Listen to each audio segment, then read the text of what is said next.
चलिए देखते हैं, आज हम लोग पढ़ेंगे, आज का टॉपिक है पृथ्वी की आंतरिक संरचना। तो पृथ्वी की आंतरिक, इसको इंग्लिश में कहते हैं बेटा इंटरनल स्ट्रक्चर ऑफ द अर्थ।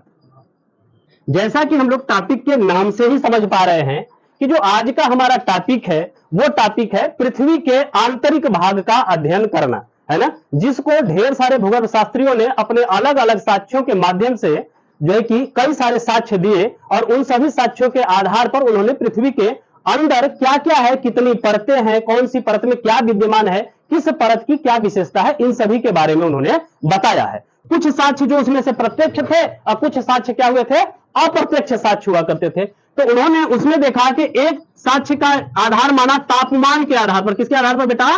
तापमान को आधार माना। किसे आधार माना? तापमान को आधार माना। तापमान के आधार पर साक्ष्य इकट्ठा किए, तापमान के आधार पर साक्ष्य इकट्ठा किए। और दूसरा किसके आधार पर इकट्ठा किए? घनत्व के आधार पर। घनत्व के आधार पे, तापमान के आधार पर और किसके आधार पे?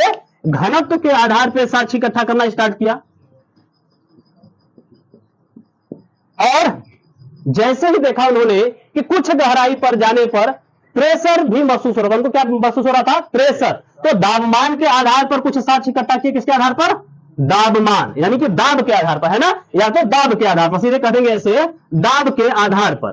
तो दाब के आधार पर कुछ साक्ष्य इकट्ठा किए। और बेटा जैसा कि हम लोग जानते हैं कि हमारी प्रकृति हमको बहुत कुछ देती है, तो इसी प्रकृति से ज्वालामुखीय उद्गार होते हैं, भूकंपीय प्रक्रिया होती है। तो ज्वालामुखीय उद्गार और भूकंपीय प्रक्रिया को भी उन्होंने अपना साक्ष्य बनाया। किसके लिए साक्ष्य बनाया? पृथ्वी की आंतरिक संरचना को जानने के लिए। इन साक्ष्यों में सबसे महत्वपूर्ण साक्ष्य भूकंप विज्ञान का साक्ष्य माना गया, जो कि आपके एग्जाम में बार बार पूछता है कि पृथ्वी की आंतरिक संरचना को जानने का सबसे महत्वपूर्ण साक्ष्य कौन सा है। आपका उत्तर होना चाहिए भूकंप विज्ञान का साक्ष्य बना। इन सभी साक्ष्यों के आधार पर भूगोलवेत्ताओं ने अपने अपने विचार दिए, है ना। इन भूगोलवेत्ताओं में, इन भूगोल शास्त्रियों में सबसे महत्वपूर्ण कुछ के नाम आते हैं। जैसे बेटा एक हमारे भूगोल शास्त्री हुए ग्रांट महोदय। कौन बेटा? ग्रांट महोदय। दूसरे हुए हमारे एडवर्ड सुएस महोदय। कौन हुए बेटा? एडवर्ड सुएस, या सुएस कहते हैं या सुएस कहते हैं, तो एडवर्ड सुएस महोदय हुए। और तीसरे हमारे भूगोल शास्त्री हुए कौन से बेटा? होम्स महोदय। कौन बेटा? होम्स। ये कुछ महत्वपूर्ण भूगोल शास्त्रियों ने अपने अपने विचार बताए। किसके बारे में? पृथ्वी की आंतरिक संरचना के बारे में। तो इन्हीं ने ग्रांट महोदय की आंतरिक संरचना जो इन्होंने बताया है, उसी के बारे में अभी हम लोग पढ़ने जा रहे हैं, उसी के बारे में हम लोग चर्चा करेंगे, है ना। तो देखते हैं कि ग्रांट महोदय ने अपने जो है कि रिसर्च में क्या बताया इन्होंने, है ना। तो पहला इन्होंने बताया, ग्रांट महोदय ने कहा कि जो हमारी पृथ्वी है, जो हमारी पृथ्वी है वो कितने परतों में बटी हुई है? वो 3 परतों में बटी हुई है। कितने परतों में? 3 परतों में। कौन कौन सा परत है? उन्होंने बताया कि जो सबसे ऊपरी परत है, जिसे हम लोग भूपर्पटी कहते हैं, वो क्या है? क्रस्ट कहलाता है। उसके नीचे जो है, जो परत है, उस परत को हम लोग मेंटल के नाम से जानते हैं। और मेंटल के नीचे वाली परत को हम लोग कोर या क्रोड के नाम से जानते हैं। तो उसको हम लोग फिगर में कैसे प्रदर्शित करेंगे, इसको हम लोग देखने का प्रयास करेंगे। तो देखते हैं कि इन्होंने कहा कि जो सबसे ऊपरी वाली परत है वो कौन सी परत है बेटा? क्रस्ट है। क्या है? क्रस्ट। और उससे नीचे वाली जो परत है वो क्या है? मेंटल। मेंटल। और उससे नीचे वाली जो परत है वो क्या कहलाती है? कोर कहलाती है ना। तो पृथ्वी की सबसे निचली परत, सबसे आखिरी परत आपके एग्जाम में पूछे तो कौन सी हो जाएगी? कोर हो जाएगा। और पृथ्वी का सबसे बाहरी परत अगर आपके एग्जाम में पूछे तो क्या हो जाएगा? क्रस्ट हो जाएगा, है ना। तो ये क्रस्ट, मेंटल और कोर इन्होंने नाम दिया। इसी को हम जो है कि क्रॉस सेक्शनल व्यू लेकर के इसका हम लोग देखने का प्रयास करते हैं, उससे हम लोग को ज्यादा और बेटर तरीके से समझ में आएगा। तो हम एक फिगर बनाते हैं जिसमें जो है कि पृथ्वी के क्रॉस सेक्शनल व्यू के माध्यम से हम आप जो है कि क्रस्ट, मेंटल और कोर को समझने का प्रयास किया जाएगा।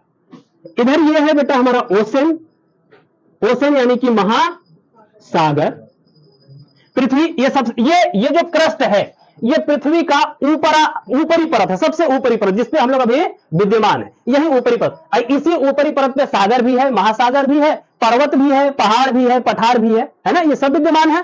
तो हम यहां देखेंगे सागर यहां हुआ, और यहां ये कौन सा है? महाद्वीपीय क्षेत्र है। क्या है बेटा? द्वीपीय भाग या महाद्वीपीय क्षेत्र कह देंगे। ये महाद्वीपीय भाग जिसे क्या कहते हैं अंग्रेजी में कॉन्टिनेंट के नाम से जानते हैं। अब इन्होंने कहा कि क्रस्ट, तो कहां से कहां तक क्रस्ट की संकल्पना की इन्होंने कहा कि जो हमारा 0 से लेकर के 100 किलोमीटर अंदर तक का जो लेयर है, इस लेयर को हम किसके नाम से जानते हैं? क्रस्ट के नाम से जानते हैं। और जो है कि 100 किलोमीटर से लेकर के 2900 किलोमीटर अंदर तक वाली लेयर को हम लोग किस नाम से जानते हैं बेटा? मेंटल के नाम से जानते हैं। 2900 किलोमीटर से लेकर के 6378 किलोमीटर तक की गहराई वाली परत को हम किस नाम से जानते हैं? कोर, या इसी को कोड के नाम से जाना जाता है। निष्कर्ष इन्होंने बताया कि सबसे पहले क्रस्ट से कोर की तरफ जाने पर घनत्व में क्या हो रहा है? वृद्धि हो रहा है, बढ़ोतरी हो रहा है, या घनत्व क्या कर रहा है? इंक्रीज कर रहा है ना, लगातार इंक्रीज कर रहा है। यही निष्कर्ष आपके एग्जाम का सवाल है। कई बार पूछा जाता है कि पृथ्वी के अंदर आंतरिक भाग में ऊपर से नीचे जाने पर घनत्व पर क्या प्रभाव पड़ता है? ऑप्शन में दिया रहेगा घनत्व घटता है, घनत्व बढ़ता है, कुछ समय के लिए घटता है फिर बढ़ता है, या कुछ गहराई तक पहले बढ़ता है फिर घटता है। तो फिर आपका ऑप्शन क्या सही हो जाएगा? सिर्फ और सिर्फ क्या होता है? बढ़ता है। तो घनत्व बढ़ता है। एक निष्कर्ष इन्होंने ये बताया। दूसरा ये क्या बताए कि जैसे जैसे हम अंदर की तरफ जाते हैं, जैसे जैसे हम कोर की साइड में जा रहे हैं, वहां पे हमारे ऊपर क्या हो रहा है? यानी कि ये कोर के साइड में जो प्रेशर है, जो दबाव है, वो दबाव क्या हो रहा है? इंक्रीज कर रहा है। वो क्या कर रहा है? बढ़ रहा है ना। तो दूसरा निष्कर्ष इन्होंने निकाला कि हम जो है कि ऊपर से नीचे जाने पर या पृथ्वी के अंदर क्रस्ट से कोर की तरफ जाने पर दबाव में क्या होती है? वृद्धि होती है, वृद्धि हो रही है। तीसरा निष्कर्ष इन्होंने ये निकाला कि जैसे जैसे हम नीचे जा रहे हैं, क्रस्ट से कोर की तरफ जा रहे हैं, नीचे जाने का मतलब सीधा सीधा मतलब समझना कि पृथ्वी के अंदर यानी कि बाहरी परत से आंतरिक परतों की तरफ जैसे जैसे हम जा रहे हैं, वहां क्या हो रहा है कि तापमान में वृद्धि देखी जा रही है। ये सामान्यतः देखी जा रही है ना, तापमान में वृद्धि देखी जा रही है। तो तापमान में सामान्यतः लिखेंगे इसको। सामान्यतः क्यों मैं कह रहा हूं, इसके पीछे रीजन है जो अभी मैं आपको समझाऊंगा कि क्यों सर बोल रहे हैं कि सामान्यतः, है ना। तो सामान्यतः टेम्परेचर में क्या होता है? वृद्धि होता है ना। इतना निष्कर्ष इन्होंने निकाला। अब इन्होंने क्या देखा कि सामान्यतः टेम्परेचर में वृद्धि जो हो रहा है वो कुछ हाइट पर नीचे जाने पर टेम्परेचर में वृद्धि कुछ और हो रहा है, उससे कुछ और हाइट पर नीचे जा रहे हैं तो उसमें टेम्परेचर में वृद्धि कुछ और देखने को मिला। यानी कि टेम्परेचर की जो दर है ना, जो टेम्परेचर का दर है वो टेम्परेचर तो बढ़ रहा है। सामान्यतः हम कहेंगे, अगर आपके एग्जाम में आ गया नॉर्मल, कि सामान्यतः क्रस्ट से कोर की तरफ जाने में टेम्परेचर पर क्या प्रभाव पड़ता है या तापमान पर क्या प्रभाव पड़ता है? तापमान घटता है, तापमान बढ़ता है, तापमान में कोई परिवर्तन नहीं होता, तापमान पहले घटता है फिर बढ़ता है। तो आप क्या ऑप्शन लगाएंगे सही? कि तापमान बढ़ता है। सामान्यतः तो बात यह है, लेकिन कई बार इससे से कठिन सवाल पूछा जाता है। क्यों? क्योंकि इसकी जो तापमान के बढ़ने का जो नेचर देखा गया, जो इसका दर देखा गया, वो बढ़ने का दर जैसे जैसे हम गहराई की तरफ जाते गए, इसके तापमान के बढ़ने की दर में बढ़ तो रहा है, लेकिन उसकी जो दर है, जो वृद्धि दर है, वो क्या हो रही है? घट रही है। वो क्या हो रही है? घट रही। तो आपके एग्जाम में जब ये सवाल पूछे कि क्रस्ट से कोर की तरफ जाने में जो हमारा तापमान का दर है वो अपेक्षाकृत बढ़ता है, घटता है, न बढ़ता है न घटता है, स्थिर रहता है, तब क्या कहेंगे? अपेक्षाकृत घटता है ना। वैसे सामान्य भाषा में अगर आप एग्जाम में सीधे सीधे सवाल पूछे तो टेम्परेचर बढ़ता है, तापमान बढ़ता है, क्रस्ट से जो है कि इसका घनत्व क्या होता है? बढ़ता है। लेकिन तापमान के बारे में सामान्यतः बढ़ता है, लेकिन अगर दर पूछा जाए, उसका जो वृद्धि दर है, वो वृद्धि दर क्या होता रहता है? घटता चला जाता। अब उसको हम देखेंगे कि ये वृद्धि दर कैसे घटता है। तो इसको ये सवाल आपके एग्जाम में कई बार कंफ्यूज करता है बेटा, है ना, कई बार कंफ्यूज करता है। इसीलिए हम आपको अब कई बार सीधे सीधे पूछेगा। तो इन्होंने बताया कि पहला पॉइंट इन्होंने क्या बताया? इन्होंने कहा कि जो टेम्परेचर है, जो हमारा तापमान है, 0 से 8 किलोमीटर की गहराई तक अगर हम जा रहे हैं, कितने किलोमीटर तक की? 8 किलोमीटर की गहराई तक जा रहे हैं, तो जो तापमान में जो वृद्धि होगी, जो टेम्परेचर में वृद्धि होगी प्रति 32 मीटर पर, कितने मीटर पर बेटा? प्रति 32 मीटर पर कितने डिग्री टेम्परेचर का बढ़ेगा? 1 डिग्री। तापमान में कितनी की वृद्धि हो जाएगी? तापमान में 1 डिग्री की जो है कि क्या हो जाएगी बेटा? वृद्धि देखी जाती है। शुरू के 8 किलोमीटर की परत तक जाने में, गहराई में 8 किलोमीटर तक गए तो सामान्य तापमान में कितनी वृद्धि देखी गई? हर 32 मीटर की गहराई पर तापमान में वृद्धि 1 डिग्री सेल्सियस की हो रही थी, है ना बेटा। उसके बाद दूसरी बात इन्होंने क्या बताई कि जैसे ही हम 8 किलोमीटर से 100 किलोमीटर की गहराई तक जाते हैं, कहां से कहां तक बेटा? 8 किलोमीटर से 100 किलोमीटर की गहराई तक हम जब जाते हैं तो जो तापमान है हमारा हर किलोमीटर पर कितने डिग्री सेल्सियस बढ़ जाता है? 12 डिग्री सेल्सियस बढ़ जा रहा है। कितने? प्रति किलोमीटर, प्रति किलोमीटर कितने डिग्री सेल्सियस का वृद्धि हो रहा है? 12 डिग्री सेल्सियस का वृद्धि हो रहा है तापमान, है ना। देख रहे हैं यहां हर 32 मीटर के बाद 1 डिग्री हो जा रहा था, है ना बेटा। जैसे ही और गहराई में गए तो वृद्धि तो हो रहा है, लेकिन दर देखा जाए हर किलोमीटर में मात्र 12 है ना। और 1 किलोमीटर में 1000 मीटर होता है, तो इससे आप निकालेंगे तो आपको दिखेगा कि जो तापमान की जो वृद्धि दर है वो कहीं ना कहीं घटती हुई महसूस हो रही है या घटती हुई दिखाई दे रही है। इसका कैलकुलेशन हम नहीं कर रहे हैं, ये कैलकुलेशन कोई करने की जरूरत नहीं है। तीसरा पॉइंट इन्होंने क्या कहा कि 100 किलोमीटर से लेकर के 300 किलोमीटर की गहराई तक जाने पर, कितना से कितना? 100 किलोमीटर से 300 किलोमीटर की गहराई पर जाएंगे तो जो तापमान है प्रति किलोमीटर जो तापमान में वृद्धि होगी वो कितने की हो जाएगी? कितने की हो जाएगी? 2 डिग्री सेल्सियस की। कितने की वृद्धि?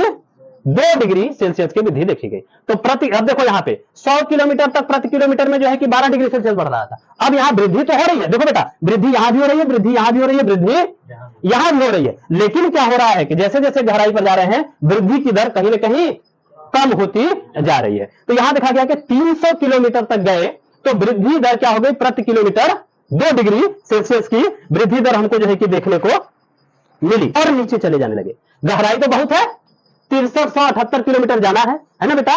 तो 300 किलोमीटर के बाद जब हम जाने लगे, चौथा पॉइंट इन्होंने कहा कि 300 किलोमीटर से जैसे ही हम 300 किलोमीटर की गहराई तक पहुंचे तो यहां तक तो हमको समझ में आया कि हर किलोमीटर 1 डिग्री बढ़ रहा है। अब 300 किलोमीटर की गहराई से ज्यादा नीचे जा रहे हैं, इससे जब ज्यादा नीचे जाने लगे तो फिर क्या देखा गया कि तापमान में वृद्धि तो फिर हो रही है, लेकिन हर किलोमीटर पर या प्रति किलोमीटर जो प्रति किलोमीटर वृद्धि हो रही है वो कितनी हो रही है? मात्र 1 डिग्री सेल्सियस की। कितनी वृद्धि है?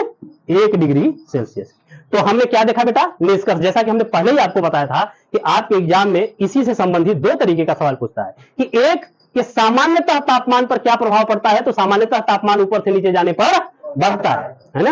कह दिया जाए कि तापमान की दर में क्या प्रभाव पड़ता है, तब आप क्या कहेंगे कि तापमान का दर जैसे जैसे हम क्रस्ट से कोर की तरफ जाते हैं उसकी बढ़ोतरी के दर में क्या होती जाती है? कमी होती जाती है। एक निष्कर्ष निकल के आ गया कि तापमान तो बढ़ता है सामान्यतः, लेकिन एक और निष्कर्ष आ गया कि जो तापमान का दर है वो क्या होगा? गहराई के साथ कम होता जाएगा। समझ में आ गया? तो ये कुछ निष्कर्ष थे, इंपॉर्टेंट निष्कर्ष जो क्रस्ट से कोर के बीच में था, ये आपको उन्होंने बताया। फिर उसके बाद इन्होंने अलग अलग लेयर की विशेषता बताई।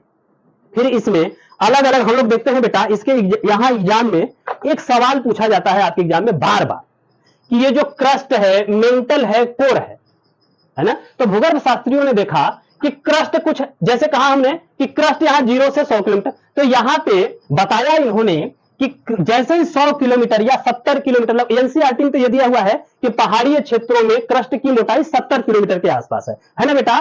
तो इन्होंने कहा कि जैसे ही ये क्रस्ट यहां 100 किलोमीटर तक, इसमें जैसे ही 100 किलोमीटर गए, 100 किलोमीटर के बाद जैसे ही हम आगे बढ़ते हैं तो इसकी जो कंपोजिशन है, फिजिकल कंपोजिशन, केमिकल कंपोजिशन है ना, यानी कि रासायनिक संगठन और इसका भौतिक संगठन में क्या देखने को मिल रहा है? परिवर्तन देखने को मिला। यानी कि अचानक से एक लेयर क्रस्ट थी, उसके बाद कुछ परिवर्तन देखने को मिला, फिर दूसरी लेयर स्टार्ट हो गई। तो ये जो परिवर्तन देखने को मिला, यानी कि एक क्रस्ट को मेंटल, ये 2 परिवर्तन है, तो इसके बीच में कोई ना कोई लेयर है जो इन परतों को क्या कर रही है?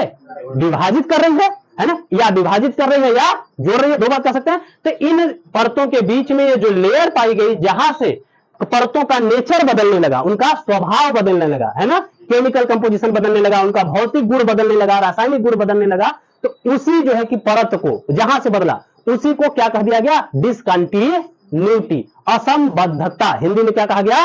असंबद्धता, डिसकंटिन्यूटी। तो आपके एग्जाम में कई बार पूछा जाता है कि क्रस्ट और मेंटल के बीच में ये जो डिसकंटिन्यूटी है, इस डिसकंटिन्यूटी का क्या नाम है? के नाम से इसे लिखेंगे MOHO Moho discontinuity, DISCONTINU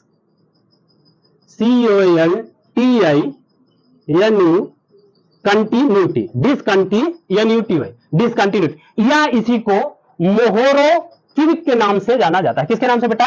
मोहोरो cubic के नाम से, MOHOROCIVIC, मोहोरो क्यूबिक डिसकंटिन्यूटी के नाम से भी इसे जाना जाता है। शार्ट में इसे किस नाम से जाना जाता है? मोहो डिसकंटिन्यूटी। और ये किसने दिया?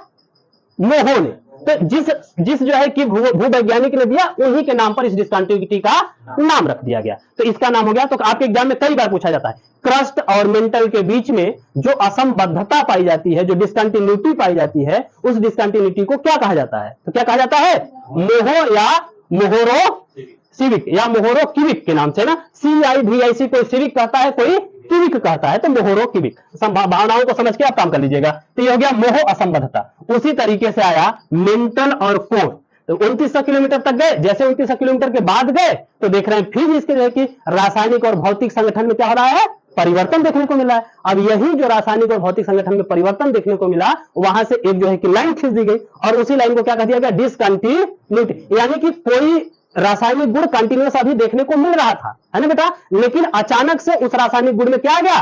परिवर्तन आ गया, चेंज आ गया, परिवर्तन। तो उसी को क्या कह दिया गया? डिसकंटिन्यूटी। तो यहां पर कौन आ गया? इसके मेंटल और कोर के बीच में जो डिसकंटिन्यूटी है, कौन सी है? गुटेनबर्ग। कौन सी डिसकंटिन्यूटी है? गुटेनबर्ग डिसकंटिन्यूटी है। ठीक समझ में आ गया? तो गुटेनबर्ग महोदय ने बताया कि भाई ये जो मेंटल और कोर के बीच में असंबद्धता है, उसे हम क्या कहेंगे? गुटेनबर्ग। उन्हीं के नाम पर इस असंबद्धता को रख दिया गया। तो दो बात ये बताया गया। फिर क्या हुआ कि इसको जो है कि और सब जो क्रस्ट है, मेंटल है, कोर है, इसको सब लेयर में बांटा गया। किसमें बांटा गया? उप परत में बांटा गया। सब लेयर यानी कि उप परत में बांटा गया। तो उप परत में बांटेंगे तो इन्होंने कहा कि ये ऊपर जो है कुछ भाग तक, इसे ऊपर वाले को क्या कह दिया गया? अपर क्रस्ट के नाम से। किसके नाम से? अपर क्रस्ट के नाम से कह दिया गया। और नीचे वाला जो भाग हो गया, क्या हो गया बेटा? Lower crust. लोअर क्रस्ट कह दिया इन्होंने। उसी के बाद मेंटल को दो डिसकंटिन्यूटी में बांट दिया।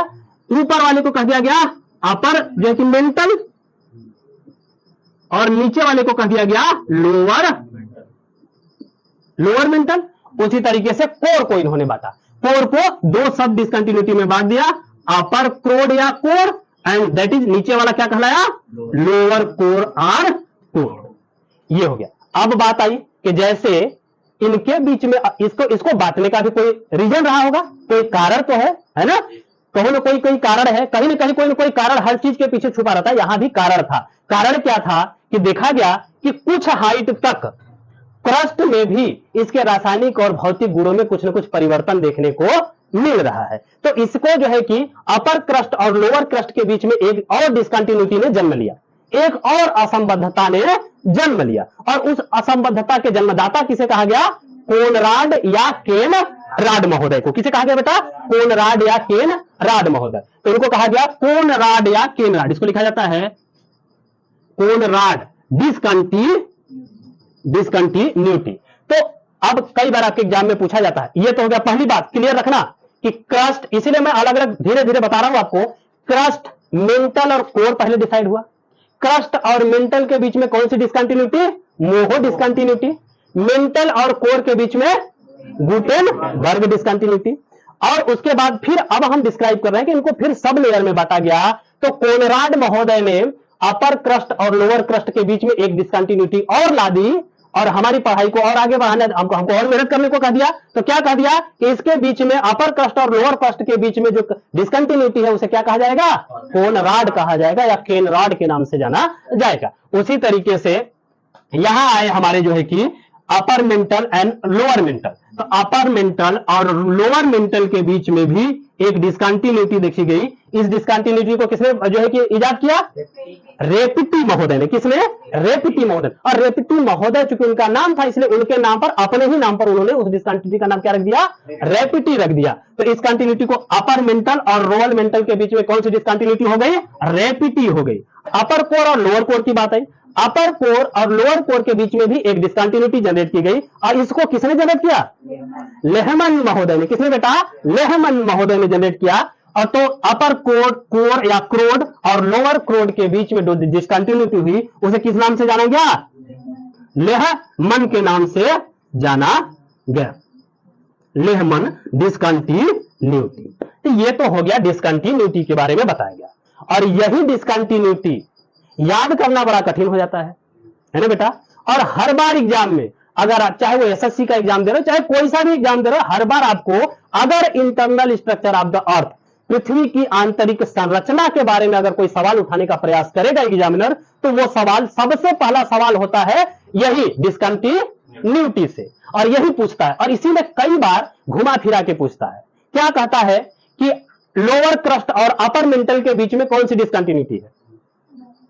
लोअर क्रस्ट और अपर मेंटल, यानी कि किसके बारे में पूछ रहा है? सीधे सीधे समझो तो क्रस्ट और मेंटल के बारे में पूछ रहा है। तो उसके बीच में कौन सी है बेटा? मोहो डिसकंटिन्यूटी। इसी को बार बार घुमाता है। तो इसको बार बार घुमाता है। और ये सवाल कुछ बच्चे जो ठीक ठाक किए हैं, कई बार रिपीटेशन किए हैं, कई बार इस कॉन्सेप्ट को पढ़े हैं, तो उनको याद रहता है। कुछ बच्चे कई बार नहीं, एक ही बार में याद करना चाहते हैं। तो एक तो ये कॉन्सेप्ट से आप याद करेंगे, दूसरा जब एक ही बार में याद करना है तो उसके लिए भी एक तरीका है। उसके लिए मैंने एक तरीका निकाला। वो क्या होता है तरीका? शॉर्टकट, है ना। मैथ लगाने का जैसे शॉर्टकट तरीका है, वैसे ही डिसकंटिन्यूटी भी याद करने का शॉर्टकट तरीका है। और वो शॉर्टकट तरीका मैंने अपना बनाया है। वो क्या होता है कि यमुना के किनारे से जब गोपियां जल भर करके, मटके में जल भर के सिर पर रख के जाती है ना बेटा, तो मुझे याद आया कि अच्छा जल भर के जा रही है मटके में ना, तो कृष्ण भगवान अपने शाखाओं के साथ क्या करते हैं? छुप छुप के उसमें क्या मारते थे? गुलेल मारते थे ना। कहीं उनकी मटकी फोड़ दे रहे हैं, उनका जल गिरा दे रहे हैं। ये सब अटखेलियां करते थे गोपियों के साथ। तो जब हम पढ़ते थे तो हमारे दिमाग में आया कि अच्छा ये वाला अटखेली हम जो ट्रिक में बदल दें, तो हमें आता वही। तो गोपियां जब एक गोपी के गगरी पर छेद मारा, गुलेल मारा तंग से, गगरी टूट गई। तो अरे कौन मारा भाई? अरे कौन है कान्हा कहाँ हो? तो गोपी दूसरे से पूछ रही क्या मारे गुलेल? क्या करे? एक गोपी दूसरे गोपी से कर रही है कि के मारे गुलेल। तो के मारे गुलेल से हमें याद हो जाएगा ये डिसकंटिन्यूटी, ऊपर से नीचे का क्रम। तो इस ट्रिक को हम लोग देख लेते हैं। इस ट्रिक को लिख लेंगे। हम सारा लिखवाएंगे आपको बेटा। सब कुछ समझाने के बाद आपको एक एक पॉइंट लिखवाएंगे। आपके एग्जाम में एक भी सवाल इससे बाहर से नहीं आएगा मुझे लगता है। तो ट्रिक हमारा क्या हुआ? डिसकंटिन्यूटी याद करने का जो ट्रिक है वो है कि मारे गुलेल, के मारे गुलेल। के से क्या हो जाएगा? कोनराड या केनराड, है ना बेटा। कोनराड डिसकंटिन्यूटी सबसे ऊपर। अब अच्छा ये चीज याद रखना आपको जरूरी होगा कि सब ये पूरा हमने डिसकंटिन्यूटी एक ही में मर्ज कर दिया है ना। यानी कि upper crust lower crust, upper mantle lower mantle, upper core, और ये सारे डिसकंटिन्यूटी एक में ही मर्ज है। तो बस इसको आप एक लाइन से याद करिएगा। आपको कभी भी पूछेगा आप सवाल बता देंगे। अभी मैं बता रहा हूं कैसे। तो कोनराड हो गया, ये क्या हो गया? मोहो हो गया, है ना। मोहो डिसकंटिन्यूटी। और ये कौन सी? रेपिटी, है ना। ये कौन सी डिसकंटिन्यूटी? रेपिटी। ये कौन सी हो जाएगी? गुटेनबर्ग। गुटेनबर्ग। और कौन सी हो जाएगी?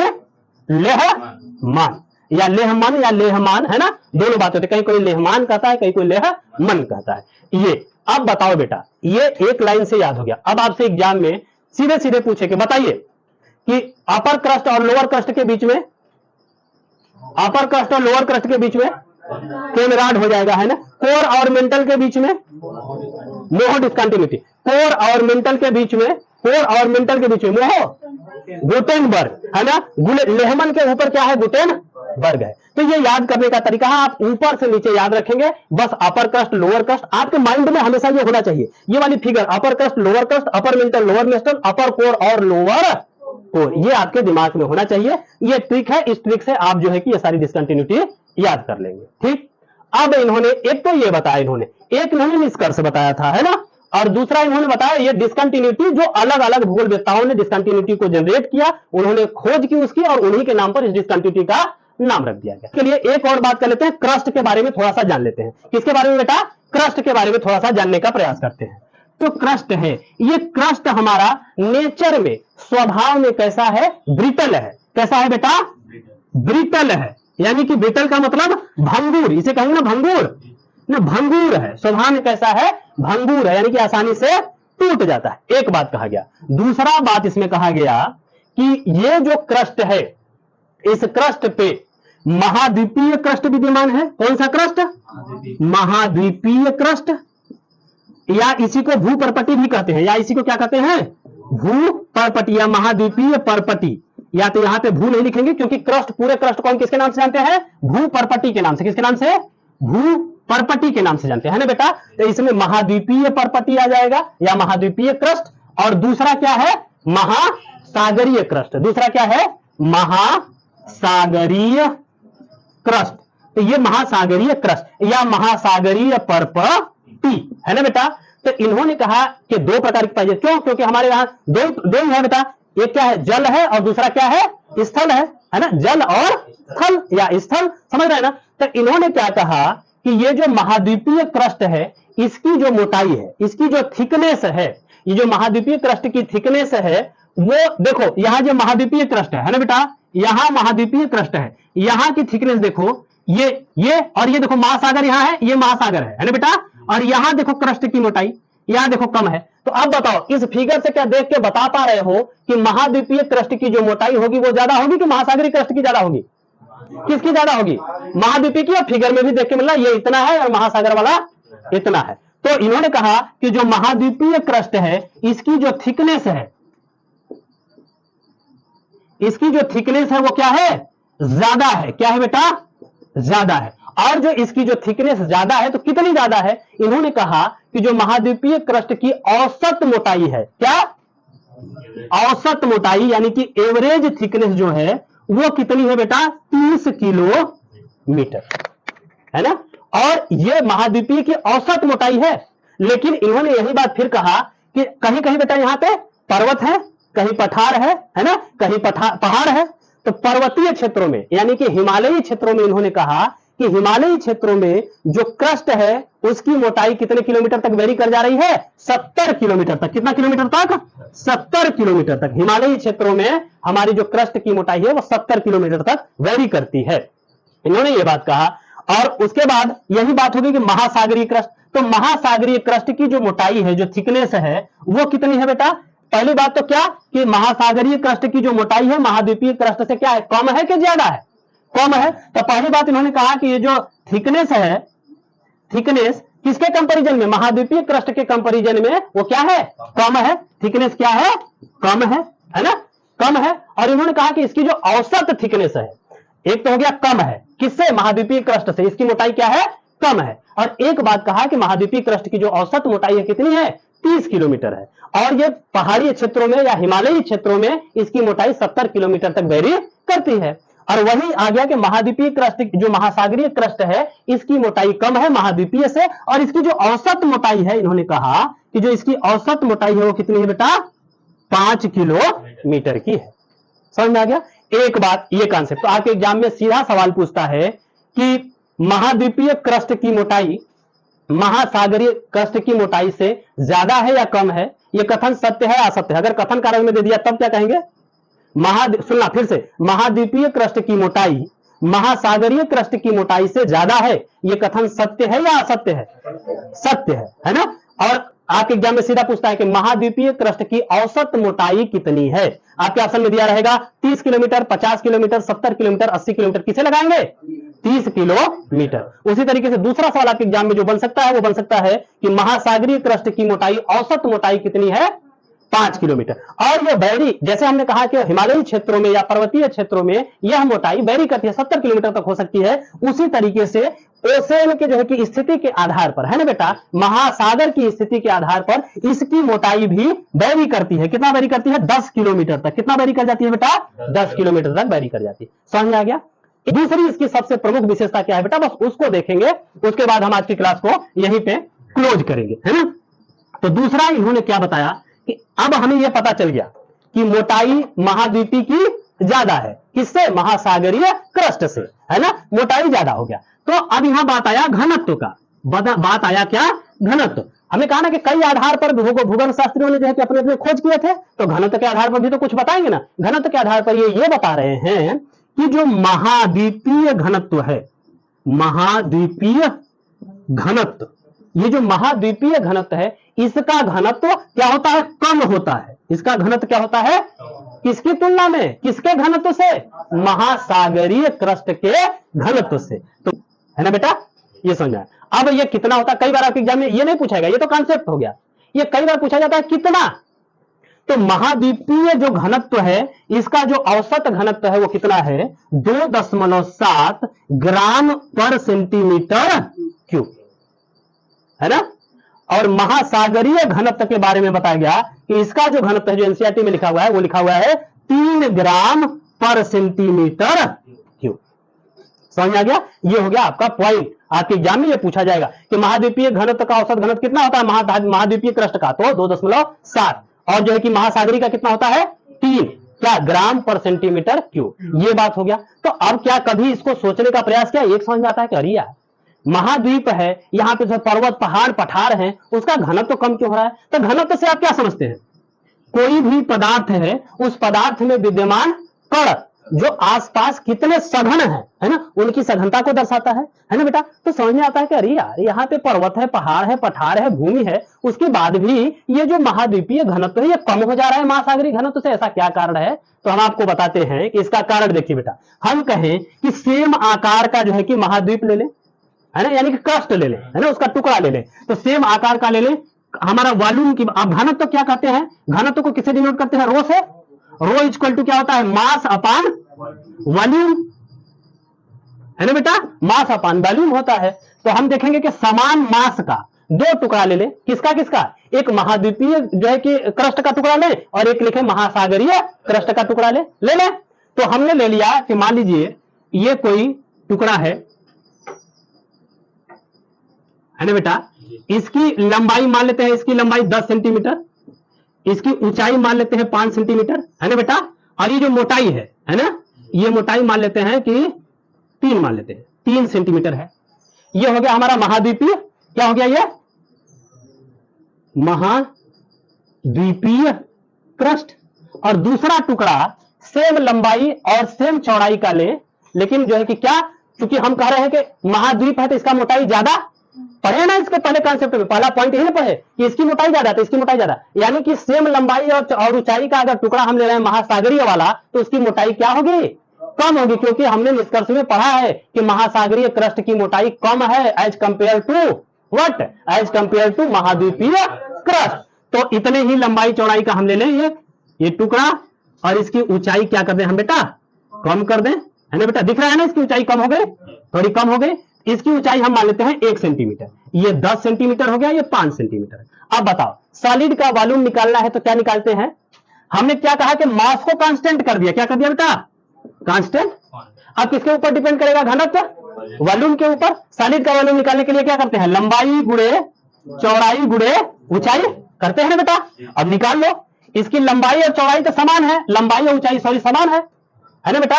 ऊंचाई इसकी ज्यादा है, इसकी ऊंचाई कम है। अब बताओ वॉल्यूम किसका ज्यादा होगा, महाद्वीपीय घनत्व का कि महाद्वीपीय क्रस्ट का कि महासागरीय क्रस्ट का, वॉल्यूम किसका ज्यादा होगा, महाद्वीपीय का, क्योंकि अगर लंबाई और ऊंचाई की बात करें तो समान है, लेकिन मोटाई में क्या हो रहा है, फर्क पड़ जा रहा है। महाद्वीपीय क्रस्ट की मोटाई ज्यादा है और महासागरीय क्रस्ट की मोटाई कम है। तो जब ये कम है तो उसका वॉल्यूम क्या हो जाएगा, महासागरीय क्रस्ट का वॉल्यूम ज्यादा होगा, और सॉरी कम हो जाएगा, इसका वॉल्यूम क्या हो जाएगा, इसका वॉल्यूम क्या होगा, इसकी मोटाई है तो इसका वॉल्यूम क्या हो जाएगा, कम। तो इसका वॉल्यूम महासागरीय क्रस्ट का जो वॉल्यूम होगा जो कि ओसेनिक है ना, ओसेनिक क्रस्ट का वॉल्यूम होगा वो कम होगा। वॉल्यूम ऑफ ओसेनिक, ओ से डिनोट कर दे रहा है ना, और वॉल्यूम ऑफ क्या हम कह दें, महाद्वीपीय है ना, कॉन्टिनेंट यानी कि सी से डिनोट कर दे, ये क्या होगा, ज्यादा होगा।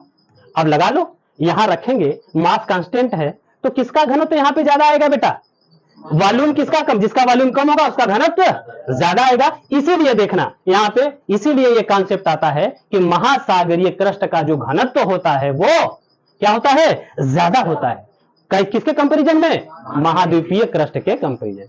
ये कॉन्सेप्ट कहीं नहीं मिलेगा आपको, किताबों में सिर्फ लिखा मिलेगा कि इसका ज्यादा होता है इसका कम होता है, क्यों होता है यही आपको हमने बताया। ठीक है, हम जैसे हम वायुमंडल को 5 परतों में डिवाइड करते हैं बेटा, कौन सा, ट्रोपोस्फीयर, स्ट्रेटोस्फीयर यानी कि क्षोभ मंडल, समताप मंडल, उसके बाद मध्य मंडल, आयनन मंडल और बहिर्मंडल में, तो ये हमारा वायुमंडल है। उसी तरीके से जो हमारी पृथ्वी है, इस पृथ्वी के अंदर को भी हम लोग जो है कि कई मंडलों में डिवाइड करते हैं। है ना। तो इसके लिए डिवाइड करने के लिए एक ब्रिटिश के भूगर्भ शास्त्री थे, जोसेफ, जो है कि जोसेफ नाम था उसका, जोसेफ बैरल नाम का उनका था। उन्होंने कहा कि ये जो हमारा पृथ्वी है इसको भी हम कई मंडल में डिवाइड करेंगे। उन्होंने जिस तरीके से वायुमंडल को अलग अलग मंडलों में, उसी तरीके से पृथ्वी के आंतरिक भाग को भी हम लोग स्थल मंडल, दुर्बल मंडल, जैसे उत्ताप मंडल और जो है कि बेरिस्फीयर में हम लोग डिवाइड कर रहे हैं ना, अलग अलग मंडलों में डिवाइड कर रहे हैं। तो ये क्लियर हुआ। कई बार ये कंफ्यूजन होता है कि अरे यार उधर जो है कि स्ट्रेटोस्फीयर आ गया, समताप मंडल हो गया, उधर बहिर्मंडल हो गया, उधर भी मंडल आ रहा है, यहां भी पढ़ने लगते हैं तो यहां भी मंडल आता है, दिमाग में काम नहीं कर रहा है कैसे।